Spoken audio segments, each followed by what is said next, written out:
Sampai jumpa kembali dengan kesaksian iman tanpa batas Trisno.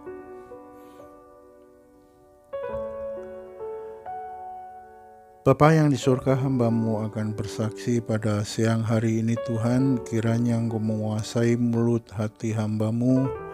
Apa yang keluar dari mulut hamba-Mu, kiranya Tuhan, biarkan nama-Mu saja boleh ditinggikan, nama-Mu saja boleh diagungkan Bapa. Tuntun dan kuasai mulut hamba-Mu, agar semuanya yang kami saksikan boleh ya Tuhan menjadikan berkat banyak orang Bapa. Terima kasih Tuhan Yesus, terima kasih.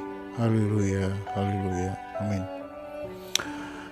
Pada hari ini saya akan bersaksi tentang kebersamaan Tuhan bersama kehidupan saya. Saya akan menyaksikan betapa besarnya Tuhan itu menyertai kehidupan saya sehari-hari. Ketika itu saya ada beribadah di daerah Sumedang, yaitu tempat saya tinggal saat itu.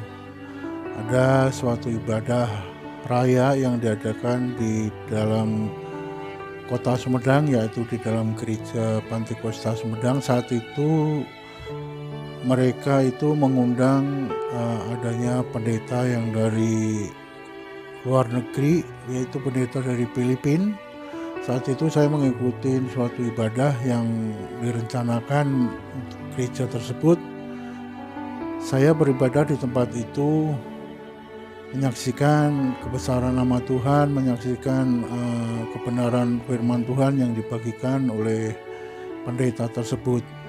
Pada saat itu saya ada acara setelah pembagian firman Tuhan, itu ada acara altar call ya. Jadi kita yang berbeban maupun yang baik yang itu ada masalah, baik ataupun penyerahan diri, diharapkan mereka kita semuanya silakan maju ke depan untuk didoain oleh pendeta yang dari Filipina tersebut. Saat itu saya maju ke depan, dan saat waktu doa dimulain, pada saat itu dengan suasana yang sangat di dalam hadirat Tuhan ya. Kemudian pendeta tersebut mengurapin atau menjamah mereka satu persatu. Ketika pada saat itu pendeta yang dari Filipina ini menjamah saya seolah-olah ada suatu gerakan yang dari tangan dia sehingga saya mengakibatkan saya itu terpental ke belakang. Jadi saat itu seolah-olah saya didorong ke belakang sehingga saya tergeletak di lantai. Kemudian di sana saya ada suatu pergumulan yang sangat-sangat hebat. Ada suatu urapan yang sangat-sangat boleh saya rasakan, boleh saya nikmatin saat itu. Sehingga pada saat itu saya di dalam saya berbaring itu ada suatu pergumulan, ada jamahan kuasa Roh Kudus di sana, sehingga saya itu untuk membuka mata ataupun untuk bangun itu sudah tidak sanggup. Di dalam suasana yang sangat-sangat yang saya dengarkan itu sangat ada suara cerita dan tangisan itu bergeming di dalam telinga saya, sehingga saya tidak mampu membukakan mata dan untuk berdiri kembali. Sehingga saya tuh ada suatu bisikan-bisikan yang sangat, suaranya yang sangat yang ada yang jelas, ada yang gak jelas di situ. Tetapi ketika saat itu terjadi, saya ada suatu pergumulan yang sangat-sangat hebat di dalam saya tergeletak itu. Yang saya dengar waktu itu, ada seorang yang berdoa di telinga saya, seorang perempuan, saya juga nggak tahu itu siapa. Dia mendoakan saya, dia benar-benar istilahnya memberi kekuatan kepada saya, sehingga di dalam pergumulan saya ini seolah-olah ada gejolak yang dari dalam, yang ada suatu tekanan yang berat sekali di dalam kehidupan, di dalam saya waktu tergeletak itu. Sehingga saya itu sebetulnya itu sudah mau mengatakan bahwa saya itu memihak Yesus, saya memihak Yesus, tapi mulut saya tidak sanggup untuk berbicara itu. Entah berapa lama, entah berapa saat saya sampai nggak sadarkan diri di situ. Kemudian dari mulut saya itu, karena ada bisikan pendoa-pendoa, saya nggak tahu siapa yang berdoa itu, sehingga pada saat itu mulut saya terucap dari mulut saya dengan suara yang keras, suara yang lantang, Tuhan Yesus. Saya kerasakan itu. Begitu saya teriak Tuhan Yesus, tubuh saya itu dari tadinya yang ada beban yang sangat berat terlepas di situ, sehingga tubuh saya bisa seolah-olah bisa bergerak, bisa di istilahnya bisa untuk bangun kembali di dalam dari kerebahan saya tadi, sehingga saya saat itu juga bisa disadarkan, sehingga saya bisa berdiri kembali. Kemudian suasana yang sangat ramai di dalam gereja tersebut, sehingga saya kembali lagi ke tempat duduk dan saya renungkan sebetulnya ada permasalahan apa di dalam tubuh saya, ada hal-hal apa yang mesti saya lakukan, ada hal-hal apa yang sudah saya terima. Saya selalu saat duduk kembali ke tempat yang semula kembali berkumpul di saat itu. Kemudian ibadah raya itu yang diadakan di gereja, memang ibadah raya itu dikhususkan hanya untuk gereja tersebut, bukan mengundang dari orang-orang yang dari luar, tetapi hanya untuk gereja Pantai Kosta yang ada di Kota Sumedang itu sendiri. Jadi semua yang datang itu semua adalah anggota-anggota gereja. Dari situ kemudian saya merenungkan apa yang terjadi. Saya menanyakan istri saya, kemudian istri saya menceritakan bahwa kejadiannya seperti itu tadi, ketika saya mau dijamah oleh pendeta yang dari Filipina itu, saya lupa namanya itu, tapi yang jelas itu pendeta itu sangat-sangat terkenal saat itu. Ketika saya dijamah, saya terpelanting ke belakang, kata istri saya, dia sempat melihat katanya. Jadi itulah yang saya alamin. Saya diberi urapan kuasa Roh Kudus. Pada saat itu ada seorang pendeta yang besar di situ menjamah saya. Kemudian saya renungkan kembali apa yang mesti saya lakukan untuk selanjutnya. Saat itu kejadian ada di gereja Sumedang, di gereja Pantai Kosta. Kemudian ibadah raya selesai, kebetulan sih memang juga keluarga saya dekat dengan pendetanya ya. Jadi saat ibadah selesai, kemudian saya pulang ke rumah dengan biasa saja, seperti kita berangkat ke gereja, pulang dengan ya aktivitas sehari-hari begitu. Kemudian saya dikejutkan kembali juga ketika pada suatu malam, pada saat itu juga, malam itu juga, saya nggak dikabarin dulu, saya nggak ada berita dulu. Tiba-tiba seorang pendeta dan gereja Pantai Kosta itu bersama staf, kemudian bersama-sama dengan pendeta yang dari luar negeri itu tadi, dari Filipina itu, saya kurang tahu namanya siapa. Waktu itu namanya kurang hafal, karena memang saat itu juga saya juga masalah kerohanian saya juga masih sangat-sangat level rendah gitu ya, seperti biasa-biasa saja gitu. Jadi saya begitu kurang hafal namanya. Yang jelas itu dia dari pendeta yang terkenal dari Filipina. Kalau sangat terkenal sih sebetulnya, cuma saya lupa namanya siapa. Kemudian pada malam hari itu dia datang, pendeta bersama tim, bersama pendeta dari luar negeri itu tadi.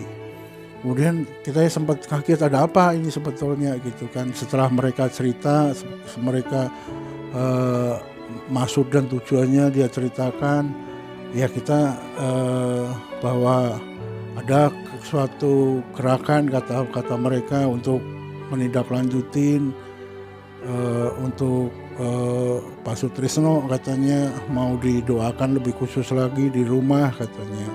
Hanya seperti itu yang kita sampaikan, mereka sampaikan. Saya ya udah nggak apa-apa, nggak masalah. Saya didoakan oleh pendeta tersebut secara khusus. Kemudian di situ dia membawa suatu urapan minyak ya, membawa urapan minyak. Kemudian kita berdua didoakan bersama dengan doa yang pribadi di rumah. Kemudian ya memang dia orangnya juga belum fasih bahasa Indonesia ya.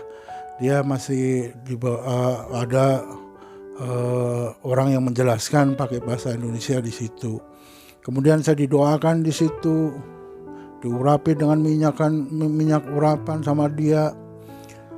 Pada saat itu malam itu juga nggak terjadi apa-apa, jadi hanya nggak terjadi seperti peristiwa yang tadi pagi ketika ibadah raya itu diadakan gitu. Hanya pada malam itu hanya berdoa bersama, diurapi dengan minyak kuasa, dengan minyak urapan. Hanya itu saja yang mereka lakukan. Jadi kata Pak pendetanya Pantekosta tersebut, katanya beliau pendeta yang dari Filipina itu ada beban untuk berdoa secara pribadi di rumah, sehingga pendeta gereja Pantekosta itu mengantarkan ke rumah saya. Seperti itu yang mereka katakan kepada saya. Saat itu juga karena memang kerohanian saya memang belum begitu mengerti kehendak Tuhan, saya belum begitu mendalami tentang apa itu kerohanian yang menurut beliau itu katanya ada suatu potensial di dalam tubuh Pak Trisno itu harus dikembangkan. Saat itu juga nggak begitu respon diri saya, karena memang saat itu pengetahuan saya tentang rohani juga masih banyak kurang, sehingga peristiwa-peristiwa, kejadian-kejadian yang telah terjadi di dalam tubuh saya ini, di dalam kehidupan saya itu seolah-olah lewat saja. Jadi tidak ada istilahnya pergumulan di dalam pribadi saya untuk menindaklanjutin kehendak Tuhan itu bagaimana, karena iman saya memang belum sangat peka di situ. Iman saya juga masih biasa-biasa saja, sehingga ketika pada saat belakangan ini saya diingatkan kembali bahwa itu adalah suatu tanda-tanda yang telah diberikan, harusnya diproses. Saat itu juga saya baru sadar bahwa itu semuanya adalah rancangan Tuhan, sehingga pada saat ini saya boleh bersaksi bahwa itu sebetulnya rancangan Tuhan yang telah dibentuk untuk diri saya. Tetapi karena sekali lagi iman saya, hati saya nggak saya buka, sehingga istilahnya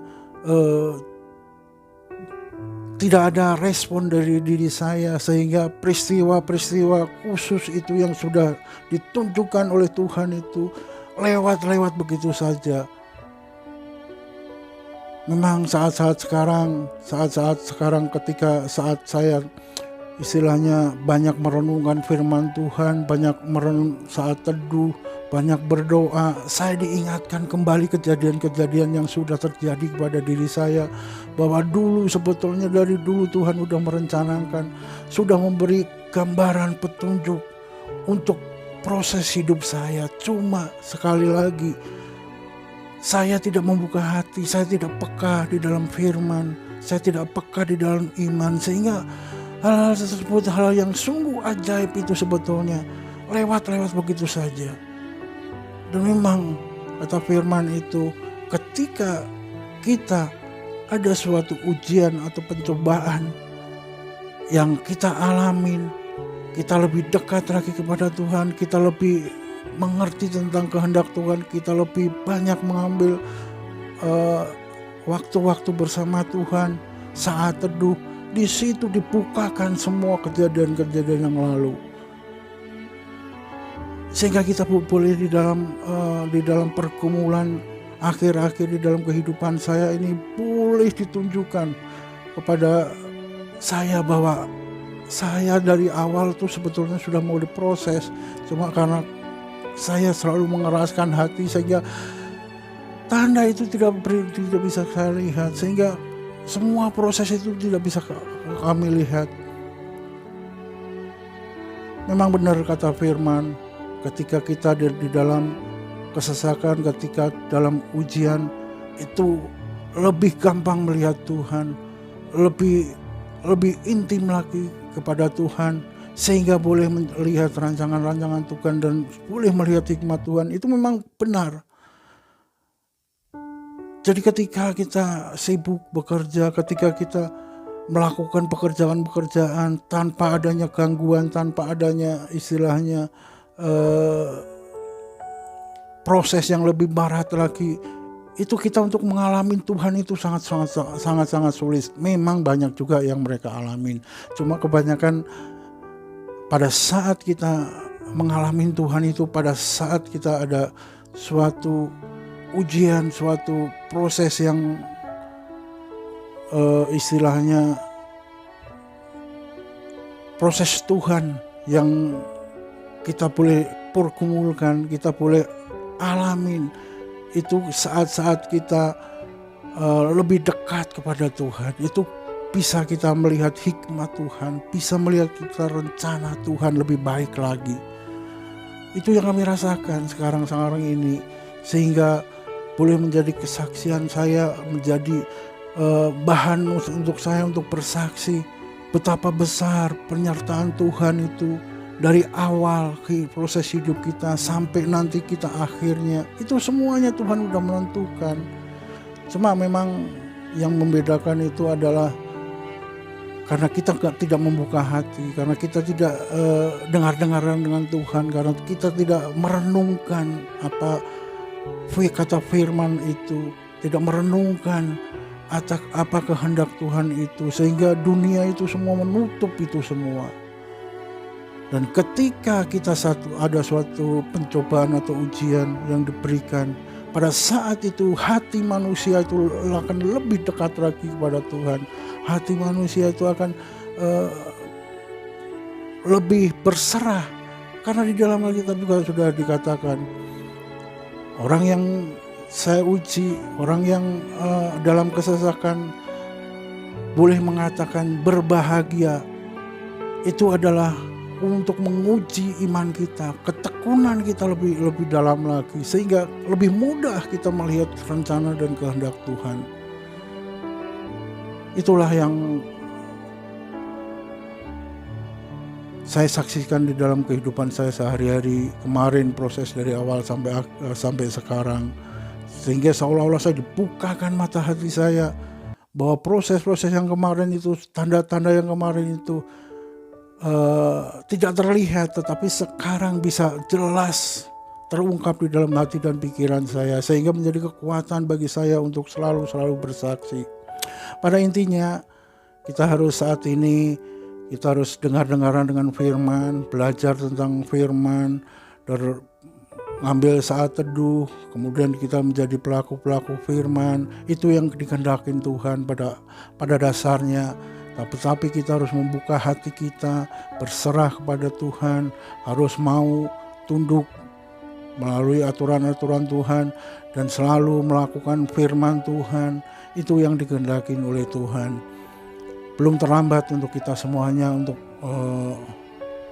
saat teduh, merenungkan kembali proses Anda semuanya, seperti yang saya alamin, proses saya dari awal sampai akhirnya ini, sehingga saya boleh dibukakan hati saya boleh melihat kehendak-kehendak Tuhan, melihat hikmat Tuhan, sehingga saya dikuatkan untuk bersaksi terus di dalam kehidupan saya. Di dalam sisa hidup saya akan saya pergunakan untuk melayani Tuhan. Di dalam kehidupan saya pada akhirnya ini tidak ada kata terlambat, tidak ada kata percuma.